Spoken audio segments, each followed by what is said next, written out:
Chapter 10. We're going to a movie!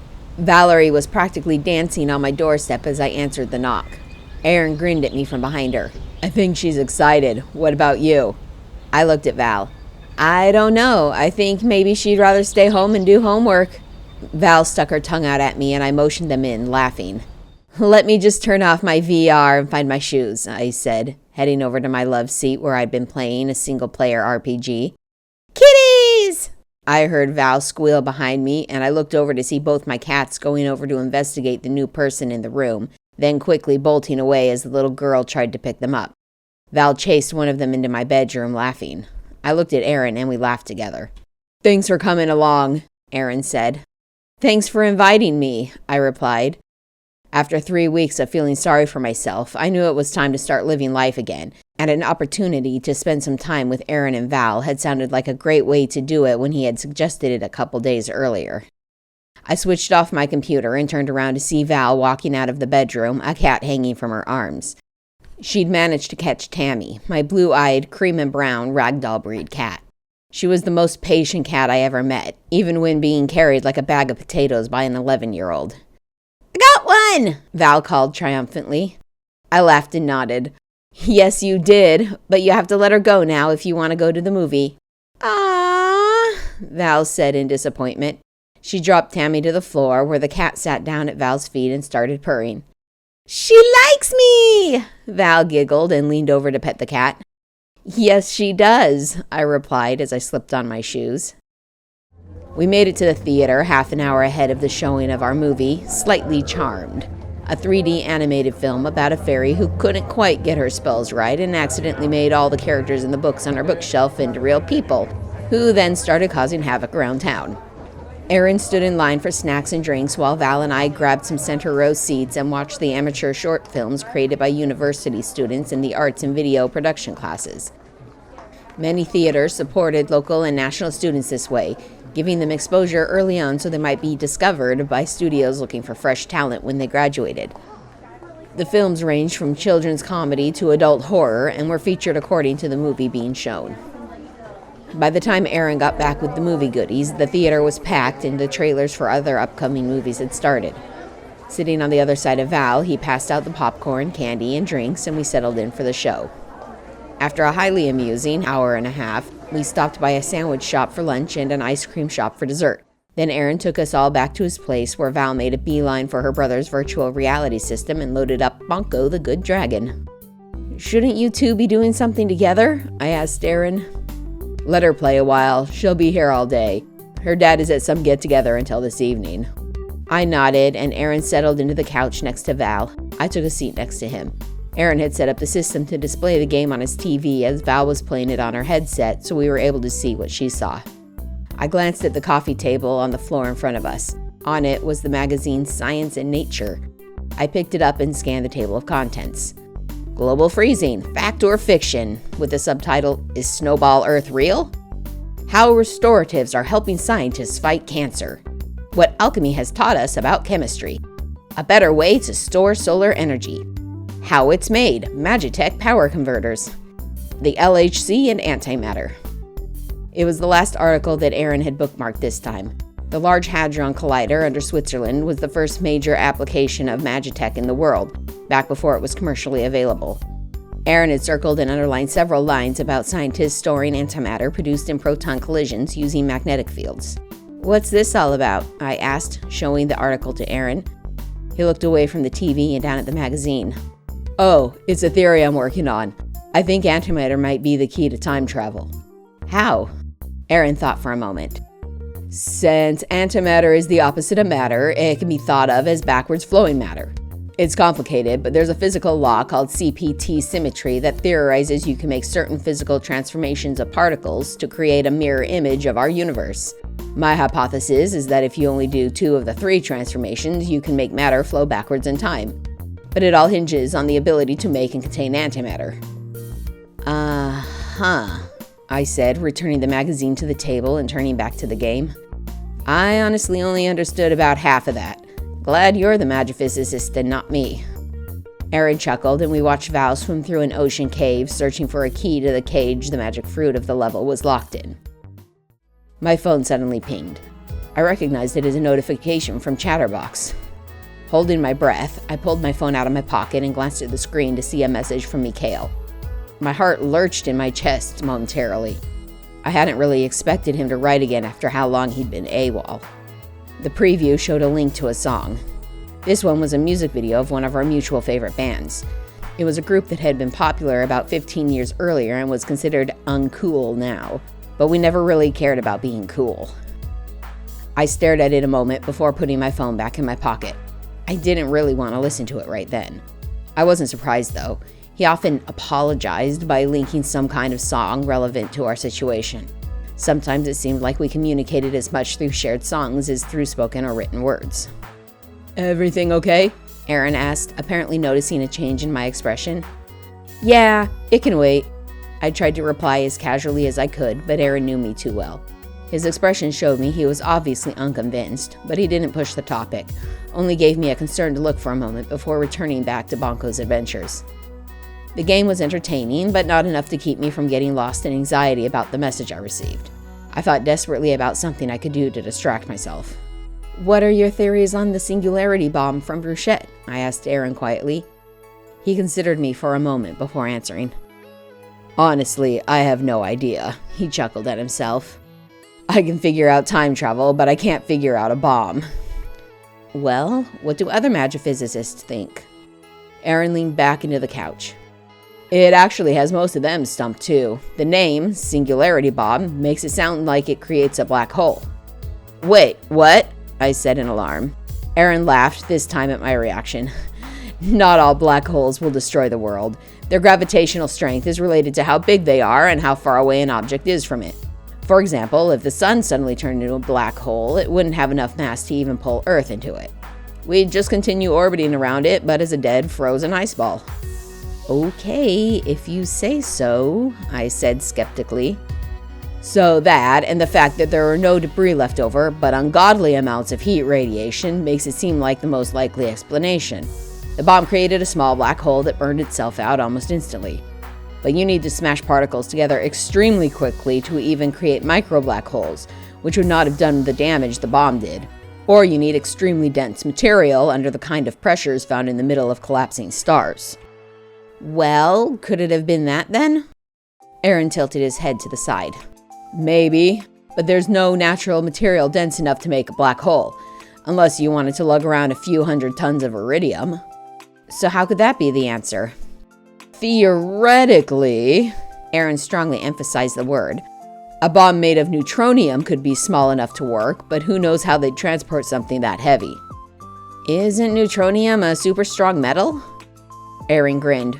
"Only in science fiction. In the real world, it's a fluid. It's made up entirely of tightly packed neutrons. In a star, pure neutronium weighs somewhere around 1 billion tons per cubic centimeter. Telekinetics working together can lift a lot, but I don't know how even 1,000 of them could lift that much weight." I stared at him wide-eyed. "Damn." "Yep. Add to that, the half-life of neutronium is 10 minutes unless it's under pressures equal to a star's core. That means every 10 minutes, half the neutronium turns into protons and electrons."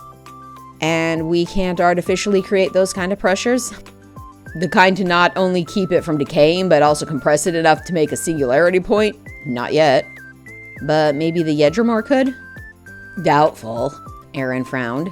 HIT and CSIC create the most advanced technology in the world. I can't imagine how Yedramore, who live in parts of the world where technology never even works, could figure out how to create a magitech that our brightest people can't." "Then what?" He shrugged. "Like I said, I don't know. That's just the best theory out there, even if it's insane." I nodded. "So what if they just named it that to throw off humans?" "Well, then we're back to the theories from before. Disintegrating or atomizing bombs, implosion bomb, a teleporter, a supercondenser, or something else we haven't thought of yet. Some kind of nuclear bomb that we don't understand, or maybe purely magical that we don't even know could exist." Aaron shrugged. We continued to quietly talk together about school and life and other everyday things while Val played her game. I told Aaron about the study abroad opportunity, and he enthusiastically encouraged me to accept, current events in the world notwithstanding. After letting Val play her game for an hour or so, Erin pulled her off the computer and we played card and board games until it was time for Val to go home. Erin dropped me off on the way to her house. "Thanks again for inviting me over today," I said as we pulled up to my place.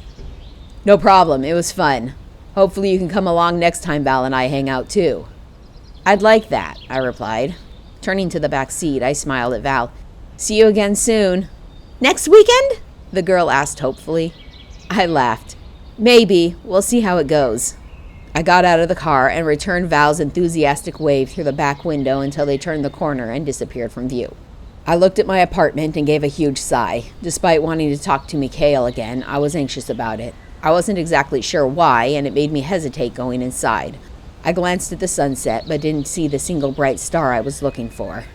Venus must be on the other side of the sun right now, I thought idly to myself. Turning back to the apartment, I sighed again and made my feet walk up to the door and my hand open it. 2 fluff balls greeted me at the door, as always. "Yes, I'm home," I told them, smiling and reaching down to pet them. I fed them and found a small something for myself. After all the snacking we did that day, I wasn't hungry enough for a full meal. Finally sitting down in my chair, I pulled my VR gear on and started it up. Chatterbox automatically loaded as usual. It pinged me that I still had the video message to watch. I ignored it for a bit and instead opened up VidShare, a website where people could upload videos of whatever they felt like, minus the XXX rated stuff.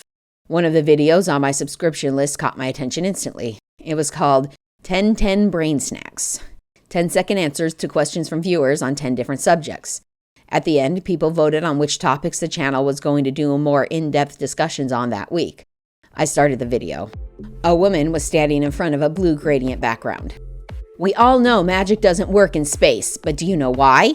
And what is the average litter size of those adorable kitties who've taken over the internet?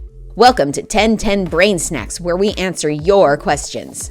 Up popped text with the woman's voiceover reading it as it appeared. "Astronomy. Why doesn't magic work in space? The sun emits a type of electromagnetic radiation that prevents magicals from interacting with each other unless they're protected by a planet's magnetic field. However, magic does work outside the solar system, as proven by the Voyager probes that reached deep space earlier this century. Alchemy. How can I make gold? I'm sorry, but you cannot make gold at home. Both magical and physical chemical reactions have the same type of reactions, though the exact outcome with any 2 chemicals will be different based on the time of day. Making gold involves fusion, which is not possible at home. Biology. What is the average size of kitten litters? Generally, litter sizes vary between 1 and 9. The average number of babies is between 3 and 5. Fun fact. The largest litter ever recorded was 19 kittens by a Burmese-Siamese mixed cat in Oxfordshire, UK in 1970. Chemistry. Why do different elements burn with different colors? When you heat up an element, it excites electrons in the atoms. Electrons orbit the nucleus in specific energy levels, and when an electron is excited, it jumps up an energy level. When it releases the energy and falls back to its original level, it releases a photon. The wavelength of the photon is the color of the flame. Food. What is the difference between baking powder and baking soda? Baking soda, also called sodium bicarbonate, produces carbon dioxide gas when mixed with an acid such as buttermilk or coffee. Baking powder is essentially baking soda with a powdered acid already mixed in, so it reacts with any type of liquid. Fortunately for us, both ingredients work the same all hours of the day. Magic. Why can I only use my talents at night? Of the 6 and 8 talents, 5 only work at night because that side of the planet is not facing the sun and the EMM radiation from it is too weak to disrupt magic. The exception is that if you are underground, where your talents will work during the daylight hours. And of course, regenerate's talents always work no matter the time of day. Mathematics. How big is infinity? Infinity comes in different sizes. The infinity of counting numbers 0 and up is smaller than the infinity of all whole numbers from negative infinity to positive infinity. There are an infinite number of numbers between 0 and 1. There are also infinities made up of infinities. Mythology. What is the Loch Ness Monster?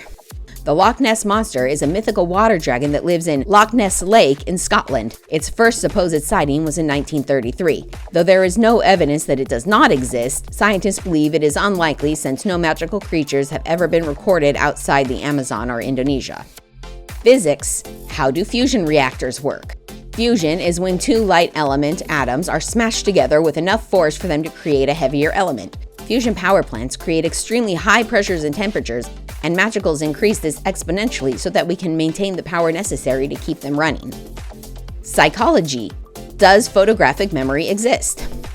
There have been multiple studies on the subject, but none have conclusively proven it is real.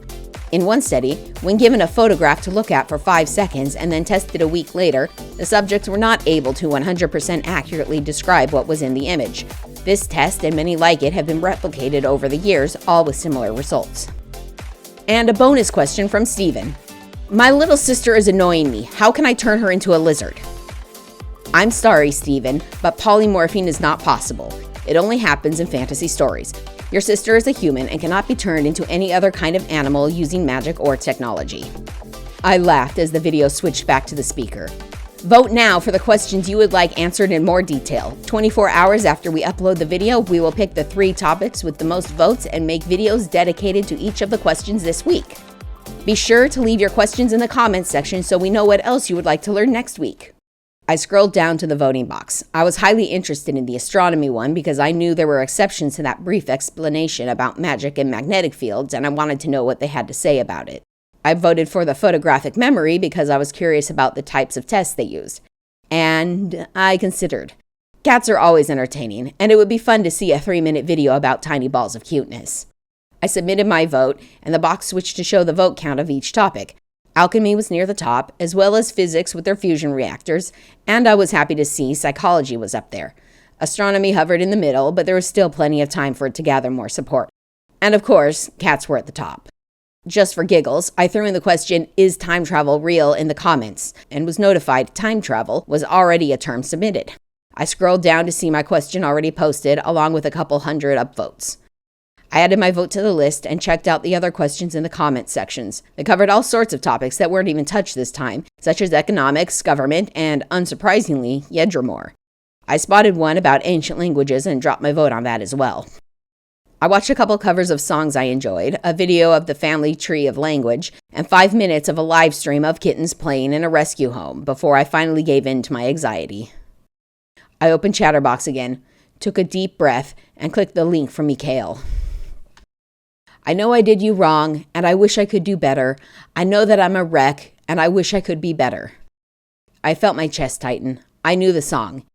It made me sad when he sent songs like this, about how negatively he thought about himself. He had the lowest opinion about himself and his abilities of anyone I'd met. I tried hard to convince him of the good I saw in him, but he never really seemed to believe me. Oh, if I was someone else. Oh, if I was someone new. I sighed and closed the video. I couldn't stand listening to that right now. Mikhail was on Chatterbox but hadn't said anything yet. I sent him a message. Yo, dude, how's it going? I had to pretend everything was okay. If I tried to talk about what happened, he would brush it away as boring feelings, which would just piss me off again and probably end up with us not talking for another week or two. Sup, dude, he replied.